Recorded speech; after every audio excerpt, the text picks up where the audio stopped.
Dalam mengejar ke arah kemajuan negara maju, saban hari jutaan pekerja terdedah kepada bahaya risiko di tempat kerja. Namun, komitmen terhadap keselamatan dan kesihatan pekerjaan telah menjadi tanggungjawab utama bagi setiap warga. Institut Keselamatan dan Kesihatan Pekerjaan Negara atau dikenali sebagai NIOSH.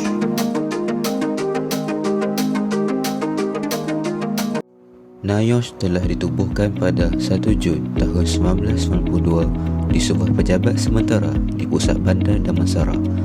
NIOSH telah didaftarkan sebagai sebuah syarikat berhad dengan jaminan di bawah Kementerian Sumber Manusia. NIOSH pada awalnya bermula sebagai sebuah syarikat berdaftar di bawah Akta Syarikat Malaysia 1965 dengan geran sebanyak RM1 juta daripada Kerajaan Malaysia dengan dana emolumen RM50 juta ringgit bersamaan RM40 juta dari Pertubuhan Keselamatan Sosial Perkeso yang mana akan dilaburkan dan kembalinya pelaburan tersebut dan akan digunakan untuk membiayai sebahagian operasi dan aktiviti yang dijalankan oleh NIOSH. Tujuan NIOSH ditubuhkan. NIOSH merupakan agensi persekutuan Malaysia yang bertanggungjawab menjalankan penyelidikan dan membuat cadangan untuk pencegahan kecederaan dan penyakit yang berkaitan dengan pekerjaan. Antara aktiviti Occupational Safety and Health NIOSH di Malaysia ialah perundingan latihan, pensijilan, penyampaian maklumat dan perkhidmatan promosi kesedaran OSH, penyelidikan dan pembangunan. Selain daripada NIOSH, terdapat badan-badan lain seperti DOSH, CIPD, Universiti Awam dan Swasta, SOKSO dan Jabatan Kebajikan Masyarakat. Visi NIOSH adalah menjadi pusat kecermelangan terunggul keselamatan dan kesihatan pekerjaan di Malaysia. Manakala misi NIOSH adalah untuk menyediakan penyelesaian yang praktikal dalam bidang keselamatan dan kesihatan pekerjaan demi memartabatkan amalan budaya kerja yang selamat dan sihat di Malaysia.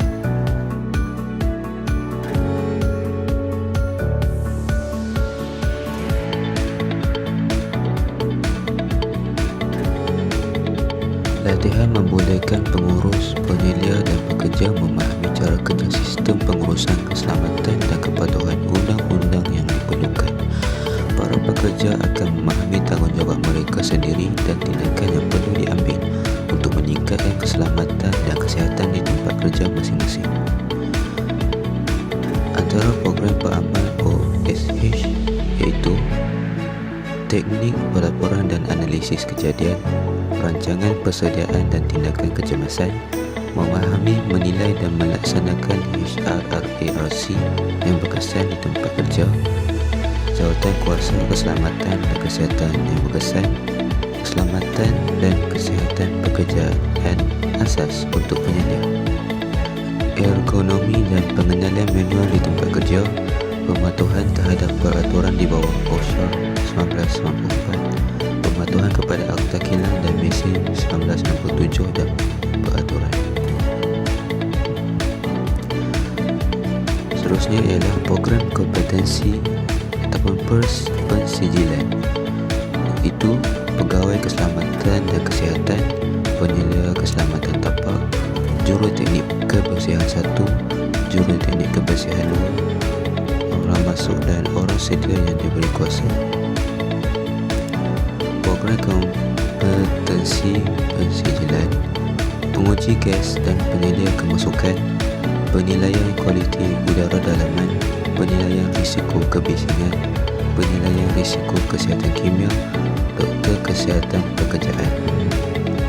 Program pelatih pula menyediakan latihan seperti latihan jurulatih, latihan pengurusan untuk perniagaan, jurulatih keselamatan dan kesihatan pembinaan, melatih pelatih untuk urung yang terhad. Untuk program pasport keselamatan, disediakan sistem pasport keselamatan kontraktor CSPS, pasport keselamatan operasi lebuh raya EOSP, pasport keselamatan NIOSH Nestle NNSP, pasport keselamatan minyak dan gas OGSP, Pasport Keselamatan NIOSH Astro NASP, Pasport Keselamatan NIOSH Port NPTSP, Pasport Keselamatan Tenaga Sarawak SESP, Pasport Keselamatan NIOSH Telekom Malaysia NTMSP, Pasport Keselamatan NIOSH Tenaga NTSP, Pasport Keselamatan Air Selangor NIOSH AMSP. Ini merupakan contoh-contoh kad ataupun pasport dikeluarkan oleh NIOSH kepada badan-badan sentuh seperti Tenaga Nasional Berhad, Petronas Dagangan Berhad dan syarikat-syarikat kejuruteraan. Khidmat rundingan. Khidmat rundingan merupakan komponen paling penting dalam memberi penyelesaian yang lebih optimum dan praktikal dalam membantu industri melaksanakan KKP di tempat kerja dengan menyediakan lebih daripada 50 perkhidmatan aktiviti khidmat rundingan KKP yang dikategorikan kepada 3 kategori, iaitu memastikan supaya harga tersebut diserahkan kepada pelanggan dalam tempoh 3 hari bekerja selepas pemetingan bersama pelanggan, dan juga memastikan laporan akhir khidmat rundingan diserahkan kepada pelanggan selewat-lewatnya 30 hari selepas rundingan selesai. Seterusnya, memastikan juga sejak keputusan analisis makmal dikeluarkan dalam tempoh 15 hari bekerja dan tarikh penerimaan sampel tersebut. Penyelidikan dan pembangunan. Aktiviti penyelidikan dan pembangunan R&D merupakan tunjang inovasi sesuatu ilmu dilaksanakan dengan melibatkan kerjasama antara institut pendidikan tempatan dengan agensi kerajaan, industri dan badan berkanun. Aktiviti penyelidikan dan pembangunan R&D ialah salah satu fungsi teras NIOSH di mana Pusat Pengurusan Penyelidikan RMC ditubuhkan untuk menjalankan semua aktiviti R&D di NIOSH. Tanggungjawab RMC memupuk pelbagai disiplin penyelidikan OSH sesuai dengan keutamaan NIOSH untuk memulihkan dan mempercepat penyelidikan berimpak tinggi melalui kerjasama dan perkongsian.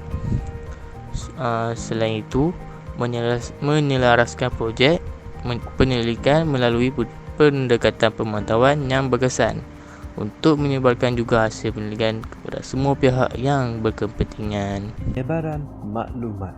Penyebaran maklumat adalah salah satu fungsi dalam NIOSH yang mendapat permintaan oleh industri. Secara tidak langsung, ia menunjukkan peningkatan tahap kesedaran dalam OSH di kalangan majikan, pekerja dan institut pengajian tinggi di Malaysia.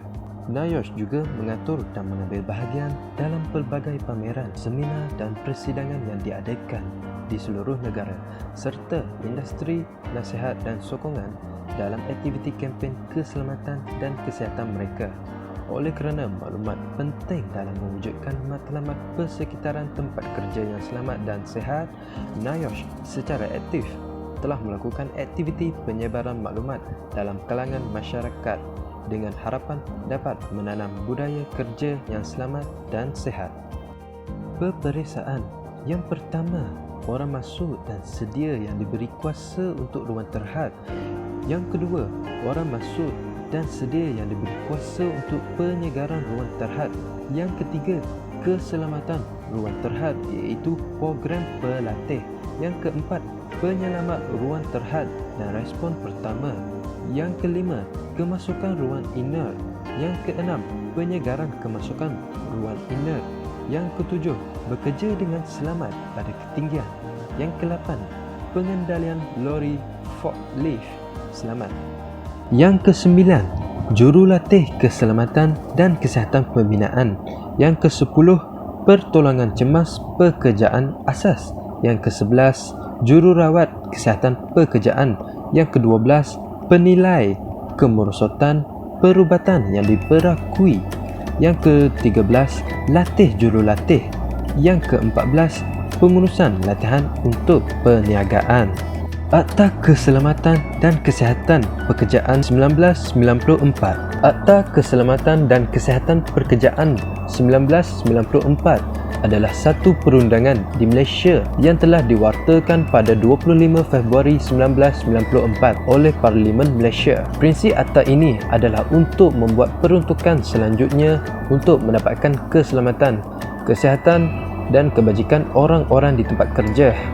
untuk melindungi orang lain daripada risiko keselamatan atau kesihatan berkaitan dengan kegiatan orang-orang di tempat kerja, untuk menumbuhkan majlis kebangsaan untuk pekerjaan keselamatan dan kesihatan, dan untuk perkara yang berkaitan dengannya. Akta ini terpakai di seluruh Malaysia kecuali terhadap industri-industri yang dinyatakan dalam jadual pertama. Tiada apa-apa jua dalam akta ini hendaklah terpakai kecuali mereka yang bekerja di atas kapal-kapal yang ditadbir oleh Ordinan Perkapalan Saudagar pada tahun 1952, Ordinan Perkapalan Saudagar 1960 Sabah atau Sarawak, atau Angkatan Tentera Malaysia. NIOSH terdapat 3 pengiktirafan.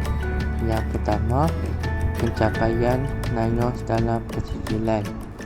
Yang kedua, pencapaian NIOSH dalam sistem pengurusan kualiti. Yang ketiga, pencapaian NIOSH dalam akreditasi. Garis panduan kawalan risiko di tempat kerja. Yang pertama, pergantian. Kaedah ini boleh dilaksanakan dengan menggantikan atau menukar hazard yang berisiko tinggi kepada risiko yang mempunyai had yang dibenarkan atau kurang berbahaya, seperti menggantikan amalan kerja atau prosedur kerja berbahaya kepada yang kurang bahaya. Yang kedua, pengasingan. Kaedah ini boleh dipilih sebagai salah satu cara untuk mengurangkan risiko dengan mengasingkan hazard daripada pekerja yang tidak berkaitan, atau mengasingkan kawasan risiko tersebut daripada kawasan kerja umum melalui halangan, papan tanda, papan amaran dan skrim. Yang ketiga, penghapusan atau membuang. Kaedah ini paling terbaik kerana jika sesuatu hazard tersebut tidak diwujud, maka soal mengurusnya tidak timbul. Tetapi ia juga kaedah yang paling sukar untuk dilaksanakan bagi posting yang telah ada.